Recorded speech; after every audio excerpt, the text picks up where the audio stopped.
চলেন ভালো হই, চলেন বদলে যাই। যুবক বদলাইতে হবে, তুমি খোদার কসম যুবক, এই নওজোয়ান বদলাইতেই হবে।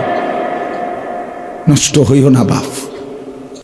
তুমি বরবাদ হয়ে গেলে, তুমি চরিত্রহীন হয়ে গেলে এই সমাজ থেমে যাবে না। তুমি মরে গেলেও পৃথিবীতে আলো ফুটবে, রোদ উঠবে, বৃষ্টি হবে, কিন্তু তুমি নষ্ট হয়ে গেলা। হ্যাঁ, মানুষ বড় স্বার্থপর। আমার একটা ওয়াজ আছে, দুনিয়া বড় স্বার্থপর, বড় স্বার্থপর। এতটি সিএনজি আটকাইয়া গেছে, সামনের সিএনজি দেখতেছে সিএনজিওয়ালারা যে এই সিএনজিটা অ্যাক্সিডেন্ট করছে, 3টা লাশ 2টা লাশ রক্তে ভাইসা গেছে, কিন্তু তবুও কারো হাতে সময় নাই, পাশ কাইটা সবাই চলে যাইতেছে। হ্যাঁ, কেউ থেমে যায় না। আমার মৃত্যুতে পৃথিবী থামবে না, আমার আপনার মৃত্যুতে পৃথিবী থামবে না। চলমান পৃথিবী চলতেই থাকবে। নদীতে ঢেউ উঠবে, ভাটা আসবে, জোয়ার আসবে, আমি নাই আর কি, আমি নাই, এতটুকুই। কিছুই থামবে না, কিছুই থামবে না। আপনার আমার মৃত্যু যেদিন হবে, খোদার কসম, সেদিনও সংসারের বহু প্রয়োজনীয় জিনিস কেনাকাটা বাকি থেকে যাবে। এটাই সত্য, এটাই সত্য। দুনিয়া রাক্ষস, দুনিয়া অতৃপ্ত। এই রাক্ষস শুধু হা করে, গিলে খায়, আবার হা করে। অতৃপ্ত এক দুনিয়া। ওমা হাযিহিল হায়াতুদ দুনিয়া ইল্লা লাহবু ওয়া লাইব। আল্লাহ বলে, বান্দা শুনো, দুনিয়ার জীবন শুধুই তামাশা, শুধুই খেলাধুলা। হাদিসের মধ্যে আছে, মা মিন ইমরিইন নাফাসা ইল্লা কুতিবা। নবী সাল্লাল্লাহু আলাইহি সাল্লাম বলে, প্রত্যেকটা মানুষের যে নিঃশ্বাস পড়ে, এই নিঃশ্বাসটাও ফেরেশতা আমলনামার মধ্যে লিখে। সুবহানাল্লাহ। ইম্মা ফি তাআতিন ওয়া ইম্মা ফি মাসিয়াতিন। নবী সাল্লাল্লাহু আলাইহি সাল্লাম বলে, কোন নিঃশ্বাস নেকি হিসাবে ওঠে, কোন নিঃশ্বাস গুনাহ হিসাবে ওঠে। এই এখন আমরা যারা এখানে উপরে নিচে ডানে বামে বসছি, আমাদের প্রত্যেকেরই নিঃশ্বাস আসা যাওয়া করছি কিনা? এই প্রতিটা নিঃশ্বাস আমরা দ্বীনের কথা শুনবার জন্য বসছি। অতএব কসম খোদা, আমাদের প্রত্যেকের ডান কাঁধে নেকি হিসাবে আমলনামার মধ্যে উঠছে। সুবহানাল্লাহ।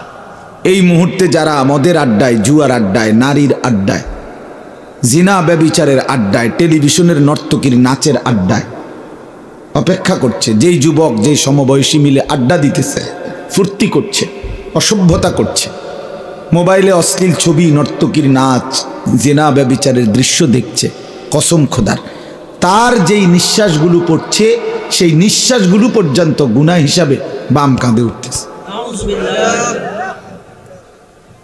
এই জন্য বাপ, আমাদের জিন্দিগির 1 সেকেন্ড, 1 পলক আড়ালে নাই হিসাবে।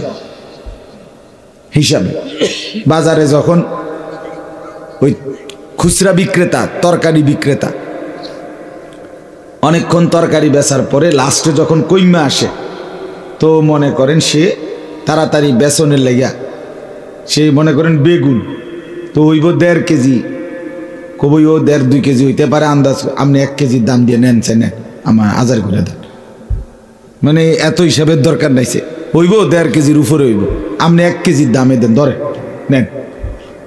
এইটা যেরকম কিছুটা হিসাব করে না, কিন্তু আল্লাহ তাআলা বলে, বান্দা আমি তোমার 1 সেকেন্ড এমন অযথা ফেলবো না, হিসাব করো। আহসাহুল্লাহু ওয়া নাসু, কোরআনের আয়াত। আল্লাহ বলেন, আমি গুনে রাখছি, তুমি ভুলে গেছো। লাকাদ আহসাহুম ওয়া আদ্দাহুম আদ্দা। আল্লাহ তাআলা বলেন, আমি তোমাদের সবাইকে বেষ্টন করে আছি এবং তোমাদের পুরা জিন্দেগি গুনে গুনে রাখছি। ওয়া কুল্লুহুম আতিহি ইয়াউমাল কিয়ামাতি ফারদা, কোরআনের আয়াত। এবং তোমাদের প্রত্যেককেই একজন একজন, ফারদান আয় ওয়াহিদান, একজন একজন করে হাসরের ময়দানে আমি আল্লাহর সামনে এনে দাঁড় করাব। একজন একজন কথা বলতাম। বাবার সাথে ছেলে আসবে না, ছেলের সাথে বাপ আসবে না, স্বামীর সাথে স্ত্রী আসবে না, স্ত্রীর সাথে স্বামী আসবে না, একা, ফারদান, একা। আমি জিজ্ঞেস করব বান্দা, তুমি উত্তর দিবা। ইন্নাল্লাহা সায়ুকাল্লিমু, নবী সাল্লাল্লাহু আলাইহি ওয়াসাল্লাম বলেন প্রত্যেকটা মানুষের সাথে কিয়ামতের ময়দানে আল্লাহ তাআলা অবশ্যই কথা বলবেন। লাইসা বাইনাহু ওয়া বাইনাহু তারজুমান, নবী সাল্লাল্লাহু আলাইহি ওয়াসাল্লাম বলেন আল্লাহর মাঝে আর বান্দার মাঝে বুঝাইয়া দেওয়ার জন্য কোনো দোভাষী থাকবে না, শুধুই আল্লাহ, শুধুই বান্দা। হ্যাঁ, বালিল ইনসানু আলা নাফসিহি বাসীরা ওয়ালাউ আলকা মাআযীরা।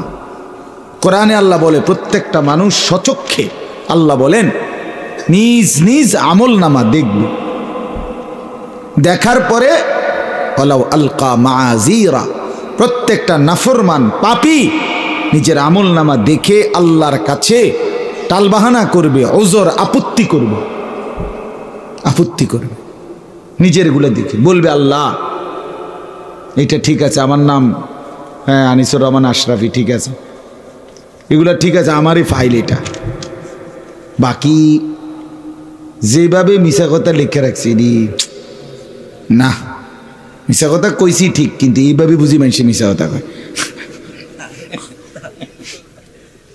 বুঝেন না কথা? আরে কি তা কোন আপনি কারে দিয়া লেখাইছেন, কি লেখাইছে আন্তাজি, সুদ খাইলে বুঝি মানুষে এইভাবে খায় বুঝি, কি তো কোন আল্লাহ, আমি কতটি পৃষ্ঠা উল্টাইলাম, একটা পৃষ্ঠার মধ্যে একটা ভালো টাকা পাইলাম না, কি 10টা টাকাও দিছি না, সব দিয়ে সুদ লেখকে ফুরে এলেছে। এই মানে এরকম মাআযীরা অর্থ হলো আপত্তি করবে, নাফরমান। আল্লাহ আমি তো নামাজ পড়ি নাই, এটা আমিও মানি, শনি রবি সোম মঙ্গল বুধ বৃহস্পতি পড়ি, কিন্তু শুক্রবারে যে 2 রাকাত পড়ছিলাম এটা কই, এটাও দি নাই। আরে কি ডাকাইত্রি দিয়া লেখাইলেন আপনি, এই যে বেটা কি, রব্বুল আলামিন বলবে আরে বাটফার রে, অভ্যাস ভালো হয়েছে না অন্য না। হাত্তা ইদা মা জাউহা, এরপরে রব্বুল আলামিন বলেন যখন নাফরমানকে হাসরের ময়দানে আনা হবে, শাহিদা আলাইহিম সামউহুম ওয়া আবসারুহুম ওয়া জুলুদুহুম বিমা কানু ইয়ামালুন। রব্বুল আলামিন বলে বান্দা প্রত্যেকটা নাফরমান পাপীর বিরুদ্ধে তার কান, তার চোখ এবং তার সারা দেহের চামড়া তার সারা জিন্দিগির কর্মের বিরুদ্ধে সাক্ষী দেবে। আল্লাহ বলবে বাটপার তুই মুখ বন্ধ কর, ফেরেশতা তারে সিলগালা কর, আল ইয়াউমা নাখতিমু আলা আফওয়াহিহিম, এ মিথ্যক আজ হাসরের ময়দানেও বাটপারি করছে, বন্ধ কর তার মুখ, মোহর মেরে দে তার মুখে। আর আল্লাহ বলবে সারা দেহের অঙ্গ প্রত্যঙ্গ, এই তোরা কথা বল, তোরা বল। আল্লাহ বলবে এই বান্দা তুমি তো ভেবেছিলে সারা পৃথিবীর থেকে গুনাহ, অপরাধ, পাপ, দুর্নীতি, চুরি, ডাকাতি, জেনা, ব্যভিচার, অসভ্যতা গোপন করেছিলে। তুমি ভেবেছিলে র্যাব জানে না, পুলিশ জানে না, বিজিবি জানে না, মেম্বার জানে না, চেয়ারম্যান জানে না, এমপি জানে না, মা জানে না, বাপ জানে না, পাড়া পড়শি কেউ জানে না। যুবক তুমি মনে করেছিলে রাত 2টা বাজে লেফের নিচে, কম্বলের নিচে উলঙ্গ ছবি, নর্তকীর নাচ, জেনা, ব্যভিচারের দৃশ্য সারা রাত দেখেছিলে। তুমি মনে করছো কেউ দেখে না, কেউ জানে না, কিন্তু আল্লাহ তাআলা বলেন ওমা কুনতুম তাস্তাতিরুনা আন ইয়াশহাদা আলাইকুম সামউকুম ওয়ালা আবসারুকুম ওয়ালা জুলুদুকুম। আমার বান্দা কান, চোখ, দেহ, অঙ্গ যেটা তোমার শরীর, তুমি তো ভাবছিলে এটা তোমার, কিন্তু তুমি তো জানতে না এটা আমার, এটাকে আড়াল করবা কেমন?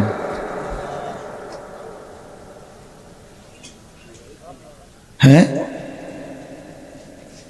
ওমা কুনতুম তাস্তাতিরুন, তুমি তো গোপন করতে পারবে না। তোমার হাত, তোমার চোখ, তোমার কান, জুলুদুহুম মানে সারা দেহের চামড়া, মাথার তালু থেকে পায়ের নখ পর্যন্ত বাফ, চামড়ার আবরণ ছাড়া কোন অংশটা আছে? তো এটা কেরাল করো না, এটা কেমনে করবা? আপনার বাফের ক্ষমতা আসেনি? কথা বলেন না কেন? কারো ক্ষমতা আছে নিজের দেহের অঙ্গ আলাদা করা? তাইলে আল্লাহ বলেন সেটাই সাক্ষী দিবে। ওয়ালাকিন যানানতুম আন্নাল্লাহা লা ইয়ালামু কাসীরাম মিম্মা তা'মালুন। সাথে সাথে আল্লাহ বলেন, সাথে সাথে তুমি এটাও ভেবেছিলে, তোমার নিজের দেহকেও আড়াল করো নাই, আবার সাথে সাথে তুমি এটাও মনে করেছিলে যে ওই যে আরশ আজিমে 7 আসমানের উপরে যে আল্লাহ আছে তিনি মনে অনেক কিছু দেখে না, অনেক কিছু জানে না। আল্লাহ বলেন ওয়াদালিকুম যান্নুকুম বিল্লাযী যানানতুম বিরাব্বিকুম আরদাকুম। এই বেঈমান, আল্লাহর ব্যাপারে তোর এই দুর্বল ধারণা আজকে তোরে বরবাদ করে দিল। আল্লাহ কি সাধারণ মনে করছিলা? তুমি মনে করছো চেয়ারম্যান ধরলে ছাড়বে না? আল্লাহ আর কি কইব? আল্লাহ কই এখন কম দেখবা, এখন দেখবা। ওয়াদালিকুম যান্নুকুম বিল্লাযী যানানতুম বিরাব্বিকুম আরদাকুম ফাআসবাহতুম মিনাল খাসিরিন। আল্লাহর ব্যাপারে দুর্বল ধারণা করেছিলে আর নিজের দেহের অঙ্গ প্রত্যঙ্গকে গোপন করতে পারো নাই, অতএব এই কারণে আজকে তুমি ক্ষতিগ্রস্ত জাহান্নামীদের অন্তর্ভুক্ত হলে। এরপরে একটা চূড়ান্ত কথা আল্লাহ বলছে, ফাইন ইয়াসবিরু, কোরআনের আয়াত, ফাইন ইয়াসবিরু ফান্নারু মাসওয়াল লাহুম ওয়া ইন ইস্তাতিবু ফামা হুম মিনাল মুতাবিন। শুনতেছেন আপনারা? আল্লাহ বলে অতএব নাফরমান, তোমার দেহ যখন সাক্ষী দিল, এবার তুমি যদি আবার কথাও বলো তাইলেও ফিডা, তুমি যদি চুপ থাকো তাইলেও ফিডা। খোদার কসম এটাই আয়াত। তুমি যদি এবার সবর করো, চুপ থাকো, বলে না কথা কইয়া তো বিপদে না পড়লাম, চুপ থাকাই মনে ভালো হইব, চুপ থাকলে মনে আসতে ছেড়ে দিব। আল্লাহ বলছে না, না বান্দা,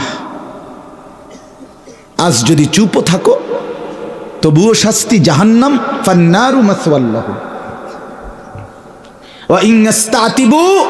আর যদি উযর খাহি পেশ করো, আবারও যদি কথা বলতে চাও, আল্লাহ বিষয়টা বুঝি নাই, এতটা সিরিয়াসলি ভাবে নেই নাই, হ্যাঁ বলছিল, আমি তো এতটা এভাবে বুঝিয়ে ফেসে করে যাবো ভাবি নাই।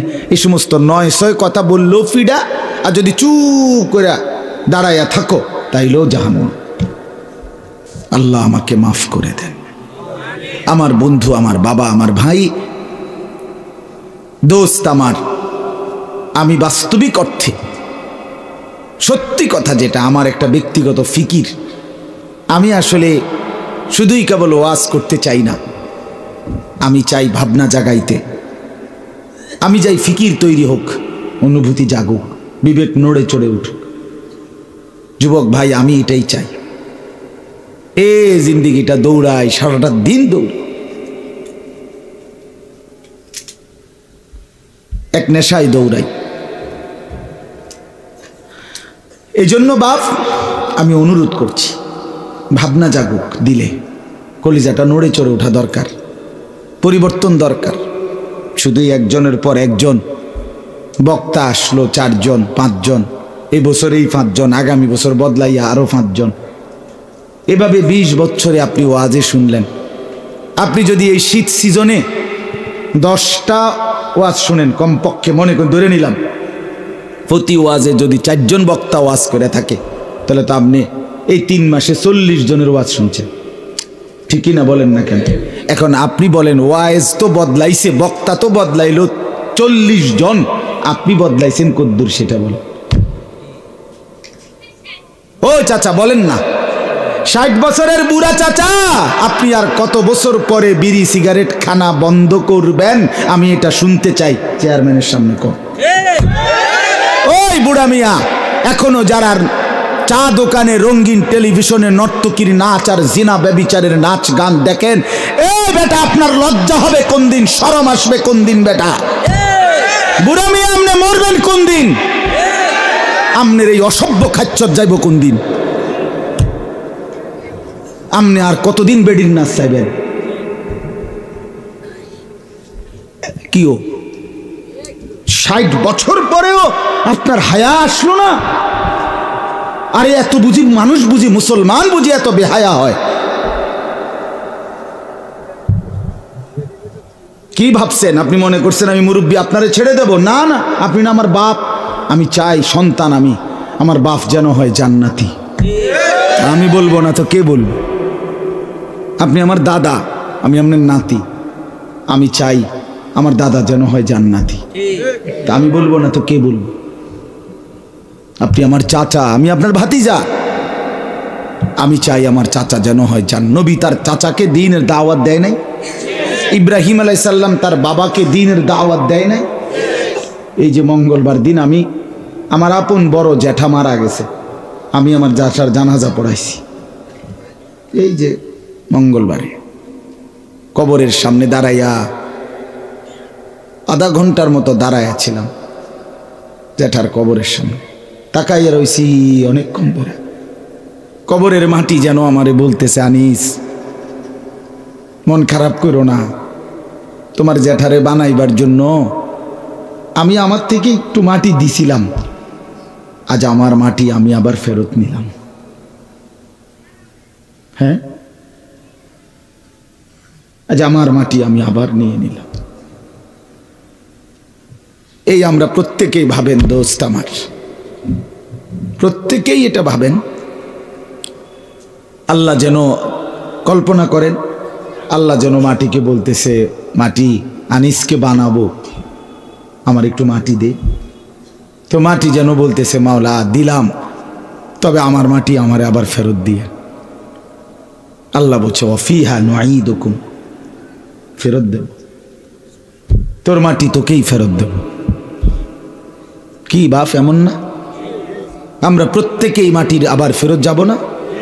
মাটির সাথে মিশিয়ে যাব, আবার আল্লাহ উঠাবেন।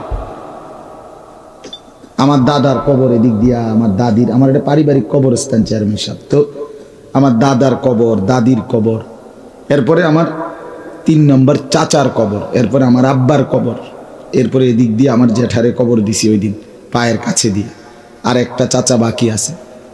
তা আমার ছোট ভাই হে আমারে বলতেছে, আমি ভাই খেয়েও চোখের পানি ফেলে বলতেছে, ভাই দেখেন দাদা দাদি মানে বাবা মা, তারা তাদের সন্তানকে আবার মাটির নিচে কোলের কাছে নিয়ে নিল।